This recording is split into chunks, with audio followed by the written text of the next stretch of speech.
Hello guys, अस्सलाम वालेकुम। क्या हाल है? ठीक ठाक तैयार तबीयत से। मैं हूं आपका अपना दोस्त नबी बख्श और आप देख रहे हो मेरा यूट्यूब चैनल सिंधी भाई व्लॉग। सो दोस्तों, आज है जुमे का दिन और मेरी तरफ से आप सबको सबसे पहले यार जुम्मा मुबारक हो। और अल्लाह ताला जो आप सबको इस दिन के सदके जो है जल्द से जल्द कामयाब करे और अपने हिफ्ज़ और ईमान में रखे। तो आज है जुमे का दिन और मैं जो है इस वक्त हमारी ये जो खूबसूरत मस्जिद है इसके अंदर जो है दाखिल हो रहा हूँ, क्योंकि आज इसकी जो है सफाई वगैरह भी करनी है, क्योंकि जुमे की नमाज़ जो है बाकायदे से होगी।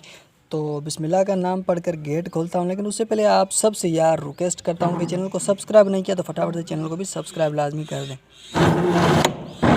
तो अभी बिस्मिल्लाह का नाम पढ़कर इस गेट को करता हूँ ओपन। तो भाई ये जो आप देख रहे हो ये चटाइयाँ, इसको भी जो है आज धुलाई इनकी भी करनी है और इन सब को जो है ये टोपी वगैरह है इन सब की जो है आज धुलाई हमें करनी है।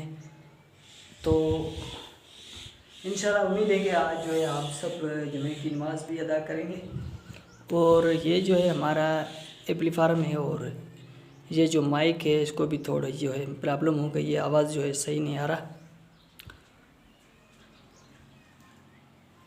तो आज इसकी करेंगे हम सफाई। तो फ्रेंड्स, अभी हम करते हैं अपनी मस्जिद की सफाई, तो व्लॉग यहाँ पर एंड कर लेते हैं और इंशाल्लाह उम्मीद है कि आज का व्लॉग आप दोस्तों को ज़रूर पसंद आएगा।